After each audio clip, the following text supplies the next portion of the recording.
Good morning বন্ধুরা, কেমন আছো তোমরা সবাই? আশা করছি সবাই ভালো আছো, আর আমিও ভালো আছি। আমি সান্তনা, আমার একটা ছোট্ট পরিবারে তোমাদের সবাইকে স্বাগত জানিয়ে নতুন ভিডিও শুরু করছি। তো দেখতেই পেলে ইন্ডাকশানে ভাত হচ্ছে কিন্তু, আর বেশ কিছুটা কাজ এগিয়ে রেখেছি। যেমন এটা নিম পাতাটা না গাছেই হয়েছে, তবে বড্ড বড় বড় লম্বা লম্বা পাতাগুলো হয়েছে। তো আমি দেখলাম যে না, গোটা গোটা পাতাগুলো ভেজে কাজ নেই, একটু কুচিয়ে দিই পাতাগুলো। তো যার জন্য নিম পাতা, বেগুন ওগুলো সব কেটে রেখেছি। কিছুটা মুসুরির ডাল ভিজিয়ে রেখেছিলাম। ভাতে আলু দিয়েছি, বেশ দুটো আলু দিয়েছি বড় বড় সাইজের। তিনজনে যেহেতু সকালবেলা ভাত খাবো, গতকাল যেহেতু দুপুরবেলা আমরা সব পান্তা ভাত খেয়েছিলাম, আর রাতের বেলা দেখেছিলে আমরা এগরোল বানিয়েছিলাম। তো যার জন্য সকালবেলা ভাতটাই চাপিয়ে দিলাম, দুটো গরম গরম ভাত খেয়ে নেওয়া হবে। তো তার জন্য আলু ভাতে দিয়েছি। আর দেখলাম আর একটা কী দিয়ে খাওয়া যায় একটু মুখরোচক তো দেখলাম মুসুরির ডাল একটু ভিজিয়ে দিলাম গরম জল করে, খুব অল্প টাইম ছিল হাতে।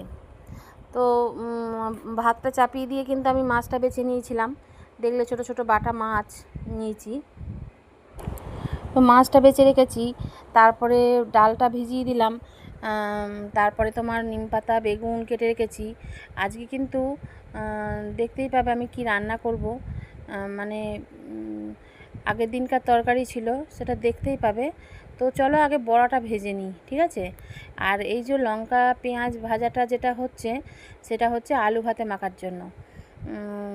তো সকাল থেকেই তো খাওয়া খাওয়া একটা চিন্তা, তাই না? পেটটা না যে কে বানিয়েছে, পেট না থাকলে তো কিছুই হতো না, এত কষ্টও করতে হতো না গরমে তাতে। তো যাই হোক, চলো, কিছু তো করার নেই। তো এই দেখো পেঁয়াজ লঙ্কাটা ভেজে নিলাম আলু ভাতে মাখার জন্য। আর কড়াই বেশ খানিকটা তেল দিয়ে দিলাম। আর এবার ডালটা একটু বেটে নিয়েছি। দিয়ে ডালের মধ্যে দিয়ে দিলাম বেশ খানিকটা পেঁয়াজ, আর 4টে কাঁচা লঙ্কা, 4-5টা কাঁচা লঙ্কা কিন্তু ডালের সাথে বেটে নিয়েছিলাম। তারপরে বেশ খানিকটা পেঁয়াজ দিলাম, একটু কালো জিরে দিলাম, হলুদ দিলাম, নুন দিলাম। ব্যাস, সহজ পদ্ধতিতে একটু ডালের বড়া করে নিই, খেতেও ভালো লাগবে গরম ভাতের সাথে। তো এই যে ডালের বড়াগুলোর তেলটা কিন্তু ভালো তেতে গেছে। তাহলে এবার বড়াটা সুন্দর করে ভেজে নিয়ে মচমচে করে ভেজে নিয়ে ভাত খেয়ে নেবো। ভাত খেয়ে নিয়ে তিনজনাই এঁটো কাটা নিয়ে আবার আরও একটা পদ বেড়ে যাবে, দেখতেই পাবে। তখন কিন্তু ভেবেছিলাম যে ওই গত পরশু দিন যে আলু বেগুন কাঁচকলা দিয়ে জ্যান্ত মাছের ঝোল হয়েছিল, ল্যাটা মাছ টাছ, পুঁটি মাছ টাছ, ফলুই মাছ, সেই বলেছিলাম না, গঙ্গার আর মাছের সাথে তরকারিটা করা হয়েছিল। যেহেতু ছেলে একা খেয়েছে, আর আমরা না কেউ ওই তরকারিটা খাইনি ধরতে গেলে, তো আমি দেখলাম যে না, রেখে দিই। আর গতকাল যেহেতু পান্তা ভাত খেয়েছি, পান্তা ভাতের সাথে ওই মাছের ঝোলটা ঠিক ভালো লাগলো না, তো যার জন্য আলু পেঁয়াজ ভেজে আমরা কিন্তু গতকাল পান্তা ভাত খেয়েছিলাম। তো ওই তরকারিটা কিন্তু ফ্রিজে ছিল, তো তরকারিটা তো ফেলে দেওয়ার মানুষ আমি নই, তো তরকারিটা ভালো আছে। তো আমি দেখলাম ফ্রিজ থেকে বার করে রাখি তাহলে। আর অল্প করে একটু বাটা মাছ নিলাম, ওর মধ্যে মাছ আছে, তাহলেও যেন আমার একটু মনে হলো একটু অল্প একটু বাটা মাছ, যখন বেশ জ্যান্ত টাটকা ছোট ছোট বাটা মাছ এসছে, তো তাহলে একটু বাটা মাছ নিয়ে নেওয়া যাক। তো অল্প করে একটু বাটা মাছ নিয়ে আমি ওগুলো সব দেখলে আমি বেছে ধুয়ে রেখেছি নুন হলুদ মাখিয়ে। তো এবার বড়াটা ভেজে নিয়ে আমরা কিন্তু ভাত খেয়ে থালা বাসনগুলো সব কলতলায় নামিয়ে রেখে দিয়ে এঁটো কাটা নিয়ে আমি আবার দেখতেই পাবে ওই গত পরশু দিন যে মাছের ঝোলটার জন্য যে আলু কাটা হয়েছিল, আলু বেগুন কাঁচকলা, বললাম না একটা কাঁচকলা ছিল, কাঁচকলাটাও দিয়ে দিয়েছি। তো আলু না একটু বেশি হয়ে গেছিলো, লম্বা লম্বা করে কাটা। তো সেই আলুও কিছুটা বাটিতে করে তুলে রেখেছিলাম, কিছুই ফেলে দেবো না। ওই যে দেখো আমি যেটা ধুচ্ছি, ওটা সেই আলুগুলো ছোট ছোট করে কেটে একটু কাঁচা লঙ্কা চিড়ে একটু পেঁয়াজ কুচিয়ে নিলাম, আর কটা ভেন্ডি দেখছি শুকিয়ে যাচ্ছে। তো আবার বললাম একটা পদ বেড়ে যাবে। তো ভাত খেয়ে দিয়ে কলতলায় বাসনগুলো নামিয়ে রেখে আমি ওষুধ খেয়ে আমি আবার চলে এলাম ওই ভেন্ডিটা আলুটা কেটে আমি রান্নাঘরে। তো দেখতেই পাচ্ছ আমি পেঁয়াজটা কিন্তু একটু ভেজে নিলাম কড়াইয়ের ওপর। কড়াইয়ের মধ্যে তেল দিয়ে পেঁয়াজটা ভেজে নিয়ে এবার আলু আর কাঁচা লঙ্কাটা দিয়ে দিলাম। ফেলে দেবো কেন বলো, সবই তো পয়সা দিয়ে কিনতে হয়। তো ওই যে আলুটা একটু ভেজে নুন হলুদ দিয়ে ভেজে নেবো, নিয়ে হালকা ভাজার পরে আমি ওই ভেন্ডিটা দিয়ে দেবো। ভেন্ডিটা দেওয়ার পরে ফলে কী হবে, মানে শুকিয়ে যাচ্ছিলো ভেন্ডিটা, নষ্ট হয়ে যেত, 2 দিন বাদে রেখে দিলে তো খাওয়া হয়ে যাবে। জানি আমার ভীষণ গরম করছে, আমার কষ্ট হচ্ছে, কিন্তু কি আর করার আছে বলো। ওই যে বললাম না, বাজারে গেছিলো, ভেন্ডি ফেন্ডি সব নিয়ে এসেছে, উচ্ছে আছে এখনও। হ্যাঁ, তো যাই হোক, এই যে ভেন্ডি আলু ভাজাটা হলো, এবার নিম পাতা ভাজা হবে। আর সকালের কিন্তু ওই যে আলু ভাতে ডালের বড়া দিয়ে ভাত খাওয়া হয়েছে। তারপরে এবার ওই ভেন্ডি আলু ভাজাটা হবে, তারপরে এই কড়াইয়ে আবার মাছ ভাজা হবে। মাছটা ভেজে নিয়ে যে গত পরশু দিনকার যে তরকারিটা, সেই তরকারিটা, যেহেতু আগের দিন তরকারিটা বানিয়েছিলাম কোনো পেঁয়াজ আদা রসুন, মানে পেঁয়াজ রসুন কিছুই দিইনি, আদাও দিইনি, শুধু জিরে লঙ্কা বাটনা দিয়ে করেছিলাম তরকারিটা। তো যেহেতু ওটা ফ্রিজে ছিল, 2 দিনকার বাসি তরকারি, তো আজকে কি করলাম, ওই বাটা মাছটা ভেজে, দেখতেই পাবে, বাটা মাছটা ভেজে আমি একটু পেঁয়াজ দিয়ে দেবো, আধখানা পেঁয়াজ, একটু ওই মানে একটা পেঁয়াজ কেটেছি, একটু ভেন্ডিতে দিয়েছি, আর একটুখানি মাছের ঝোলটাই দেবো। তাহলে কী হবে বলো তো, মানে ওই যে বাসি তরকারির যে একটা মানে ইয়েটা, সেটা কিন্তু আর থাকবে না। মানে একদম তো টাটকা তরকারির মতনই হবে, খেতেও যেন একটা অন্যরকম মানে স্বাদ হয়ে যাবে। তো এই যে বাটা মাছগুলো ছোট্ট ছোট্টই তো ভেজে নিচ্ছি কড়কড়ে করে। তো মাছটা ভেজে নিয়ে তারপরে আমি পেঁয়াজটা কড়াইয়ে দিয়ে তারপরে ওই তরকারিটা কিন্তু ঢেলে দেবো। দেখো নিম পাতাটায় জল ঢেলে দিলাম, দেখলে? ওই দেখো নিম পাতাটায় জল ঢেলে দিলাম। নিম পাতাটায় জল ঢেলে দিলাম কেন, ওই ধোয়া আছে, তাহলেও আর একবার একটুখানি ইয়ে করে নিলাম, পরিষ্কারই, মানে গোটা গোটা পাতাগুলো ধুয়ে গাছ থেকে ধুয়েই কাটা হয়েছে।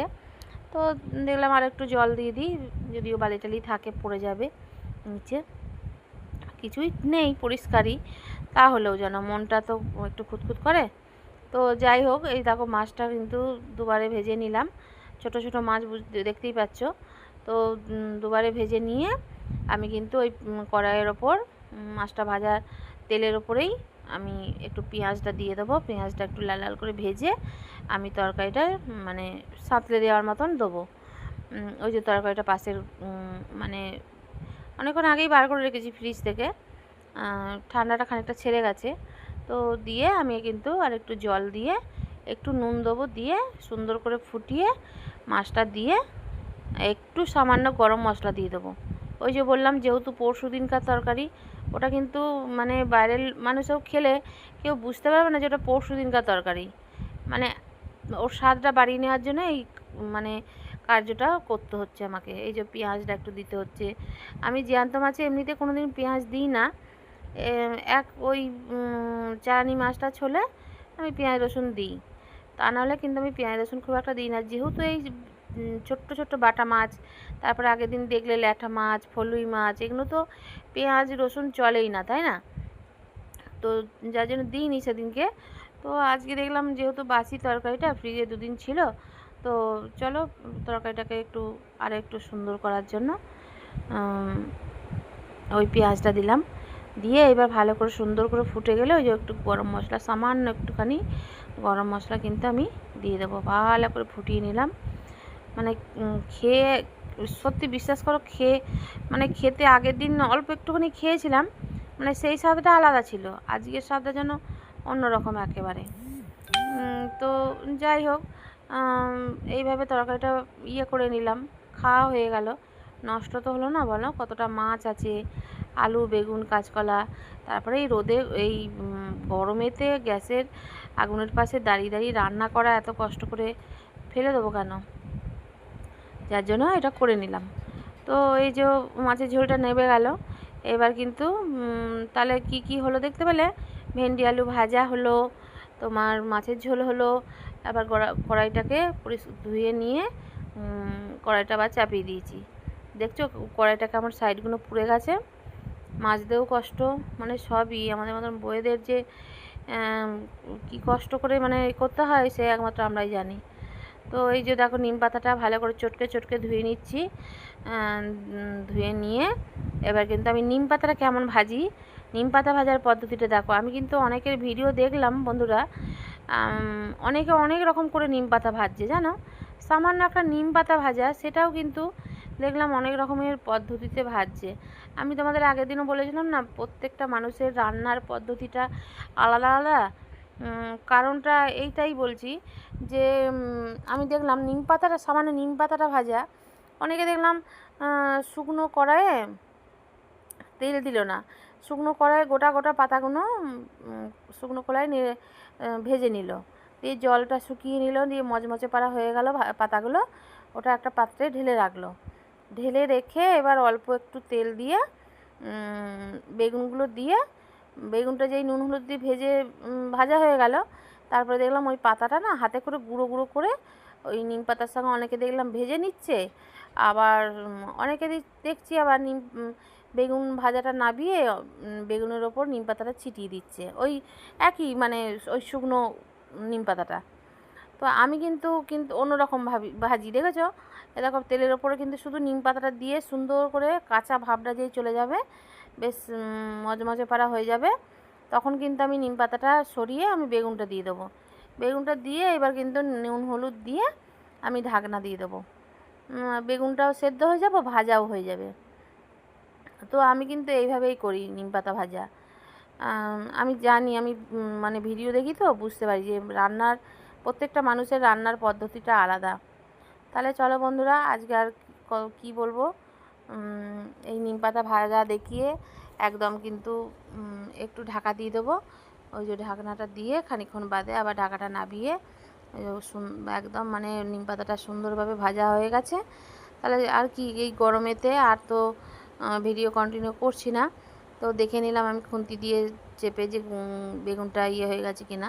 বেগুন একদম ভাজা হয়ে গেছে, যেহেতু আজকে একটু বড় বড় করে কেটে ফেলেছি তো, তো যার জন্য আমি একটু দেখে নিলাম বেগুনটা সেদ্ধ হয়েছে কিনা। হ্যাঁ হ্যাঁ হ্যাঁ, বেগুন সুন্দরভাবে সেদ্ধ হয়ে গেছে, একদম ঝরঝরের মতন নিম পাতা বেগুন ভাজা। আর বরবটি বলছি, সরি, ভেন্ডি আলু ভাজা আর মাছের ঝোল। তো চলো বন্ধুরা, আজকের মতন টাটা বলে দিচ্ছি, সবাই ভালো থেকো।